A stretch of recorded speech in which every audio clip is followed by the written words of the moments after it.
brought to you by Candid. Candid dusting powder, 4 skin problems का एक expert solution. Candid dusting powder, हटा खुजली, लगा कैंडिड।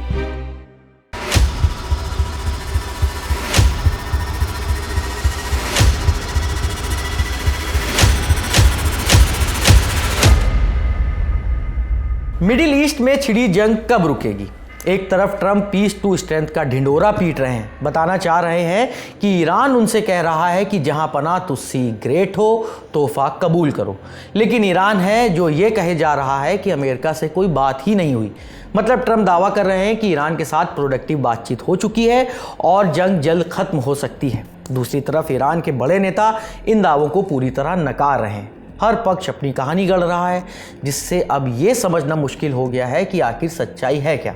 अब देखिए ना, कल यानी 24 मार्च को ट्रंप ने दावा किया कि ईरान इस बात के लिए राजी हो गया है कि वो कभी परमाणु हथियार नहीं बनाएगा। और तो और ट्रंप ये भी बोल गए कि ईरान की तरफ से उन्हें बेशकीमती तोहफा मिला है।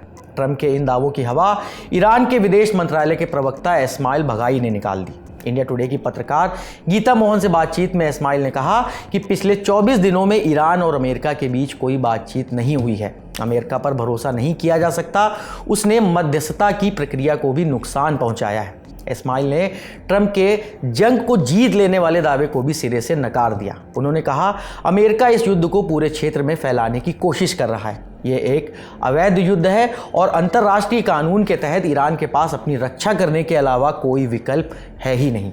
ईरान ने यह युद्ध शुरू नहीं किया, लेकिन उस पर लगातार हमले हो रहे हैं जिनका जवाब देना ज़रूरी है। इस्माइल बगाई ने आगे कहा कि ईरान को कुछ देशों की ओर से बातचीत के लिए संदेश मिले हैं और उन पर प्रतिक्रिया भी दी गई है, लेकिन ईरान का रुख साफ है कि वो अपनी रक्षा करता रहेगा और जो भी देश अमेरिका से बात कर सकते हैं उन्हें ये बताना चाहिए कि ये युद्ध अवैध है और अमेरिका को इसके लिए जिम्मेदार ठहराया जाना चाहिए।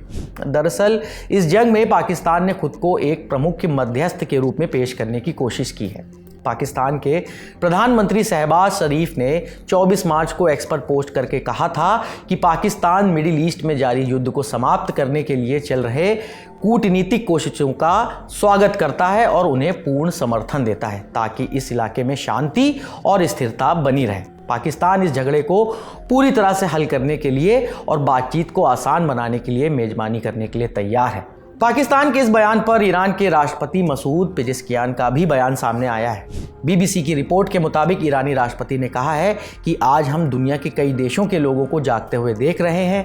पाकिस्तान, तुर्की, इराक, लेबनान, मिस्र और अरब देशों के लोग अमेरिका, इजराइल और उनके अपराधों के प्रति अपनी नाराज़गी को मुखरता से व्यक्त कर रहे हैं। बीबीसी की एक रिपोर्ट ये भी कह रही है कि अमेरिकी और इजरायली मीडिया की कई रिपोर्ट्स में ये दावा किया गया है कि अमेरिका ने समझौते के लिए पाकिस्तान के जरिए ईरान को 15 पॉइंट्स का एक प्लान सौंपा है। इस बारे में विशेषज्ञों की भी राय सामने आ रही है। उनका ये कहना है कि इस तरह के दावों से दोनों देशों के अपने अपने फ़ायदे हैं। अमेरिका चाहता है कि बातचीत की खबरें सामने आएं ताकि बाजार शांत रहे और आर्थिक दबाव कम हो।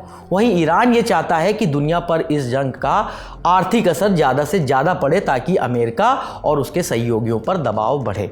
फिलहाल ईरान ने भी भारत को लेकर अपना रुख साफ किया है। ईरान के विदेश मंत्रालय के प्रवक्ता ने कहा है कि भारत के साथ ईरान के ऐतिहासिक और सम्मानजनक संबंध हैं। भारत उन देशों में शामिल नहीं है जो हमलावरों की मदद कर रहे हैं। उन्होंने ये भी बताया कि स्ट्रेट ऑफ हॉर्मुज में आवाजाही को लेकर भारत के साथ बातचीत जारी है।